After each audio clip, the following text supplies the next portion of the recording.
हर क्षेत्र की खबर, सबकी नजर। बने रहे न्यूज फ्लैश भारत के साथ। विधायक सरयू राय ने केंदुआड़ी गैस प्रभावित क्षेत्र का दौरा किया, साथ ही प्रभावित क्षेत्र के लोगों से बात की एवं उनकी समस्याओं को सुना। इस दौरान उन्होंने राहत शिविर का भी मुआयना किया। निरीक्षण के उपरांत सरयू राय ने सर्किट हाउस में प्रेस कॉन्फ्रेंस आयोजित किया। प्रेस कॉन्फ्रेंस में सरयू राय ने बताया कि गैस प्रभावित क्षेत्र के लोगों के समक्ष बड़ी संकट गहराया है। इस संकट के लिए बीसीसीएल प्रबंधन और डीजीएमएस जिम्मेवार है। दोनों ही संस्थान गैस निकालने की दिशा में कोई प्रयास नहीं कर रही है। उन्होंने कहा कि 1914 से ही माइंस चल रही है। मूलतः भूमिगत खनन के बाद बालू भरना होता है।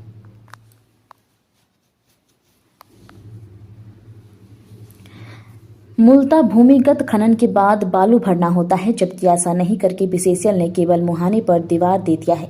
ऐसे में गैस का दबाव बढ़ेगा तो गैस धरती फाड़ कर निकलेगी, हवा के संपर्क में आएगी। उन्हीं दीवारों को तोड़कर अवैध माइनिंग हो रही है। अवैध माइनिंग रोकने का कोई भी प्रयास बीसीसीएल नहीं कर रही है। इस समय बीसीसीएल से अधिक खतरनाक भूमिका डीजीएमएस की दिखाई दे रही है।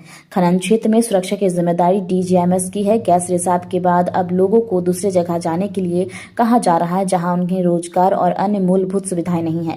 सरयू राय ने केंदुआड़ी मामले में सीधे सीधे कहा कि बीसीसीएल और डीजीएमएस के भ्रष्ट कारनामे की सजा प्रभावित क्षेत्र के लोग पा रहे हैं। उन्होंने कहा कि राज्य व केंद्र सरकार तक इस मामले को पहुंचाने का काम करेंगे। 2022 और मैंने इस पर भेज दिया है सीओडीसी को रिपोर्ट। आप एक हजार में रिपोर्ट पड़ी हुई है 2022 की। उसमें उसके विषय में ही लिखा है कि ढुल्लू महतो के विरुद्ध जो शिकायत प्राप्त हुई है उसकी जांच करने के बाद अमीन और सीआई ने ये रिपोर्ट सीओ को दिया है। अब सीओ ने उसके ऊपर क्या किया, ये बात मैंने पूछा उनसे, भाई इस पर आपने किया क्या है? 2022 3 साल हो गया। और विधानसभा में जब कोई रिपोर्ट आप देते हैं तो आप तो संतुष्ट होंगे ना कि भाई ये अतिक्रमण किसने कर दिया है। आप नाम बता नहीं रहे हैं, नाम नहीं बता रहे।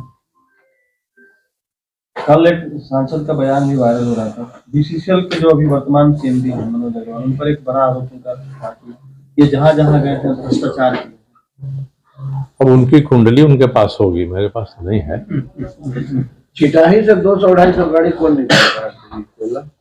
नहीं, मुझे आसपास के गांव के लोग आज भी आए हुए वही बताते हैं कि रात में निकलता है, द्वारा निकाला जा रहा है। माइंस तो बीसीसीएल की है ना, तो हम लोग तो यही कहेंगे ना कि प्रशासन की देख रेख में ही निकल रहा है। इसकी साथ पे निकल रहा है प्रशासन की देख रेख में, क्योंकि जब लोग ट्रक का नंबर देते हैं, एक आदमी ने बताया कि एक ट्रक का गुला टूट गया, रात भर ट्रक नहीं बन सकी, अगले दिन 12 बजे बनी। इस बीच में भी थाना का 10 बार करने के बाद भी वहां थाना नहीं गया। तो स्थिति है उस क्षेत्र में भी और दूसरे क्षेत्रों में भी। अब तो पुलिस के भी कप्तान बदल गए, पहले जो थे उनके बारे में चर्चा थी कि उनकी भी रुचि रहती है इसमें, और अब तो उनको सरकार ने हटा दिया, दूसरे आ गए।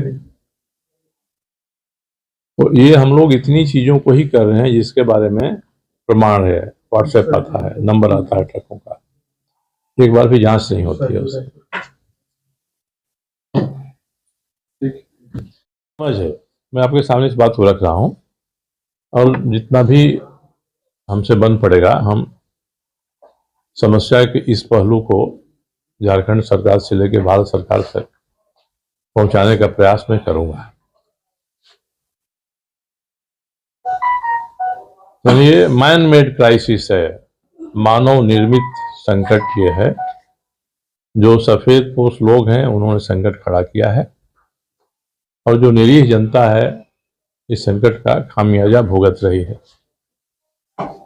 और हम इतने असंवेदनशील हो गए हैं कि इसके सही आयाम को नजरअंदाज कर रहे हैं। और आज तो हम लोग गए थे देखने के लिए, वहां जो राहत शिविर लगा है, ठीक है, राहत शिविर लगा दिया है, नीचे सोने के लिए बिछा दिया है, कंबल रख दिया है, सब कर दिया है। इनका कहना था कि लोग आते हैं दोपहर में, शाम में खाना खाते हैं, खा के चले जाते हैं। बताया कि जितना प्रभावित लोग हैं उससे ज्यादा बाहर के लोग आ जाते हैं, खा के चले जाते हैं। ये तो बिना तैयारी का किया गया है ना। हिंदुआ की जो आबादी है जो प्रभावित है, आराम से 2 दिन में उनकी सूची आप बना सकते हैं किसी घर से क्या हो रहा है।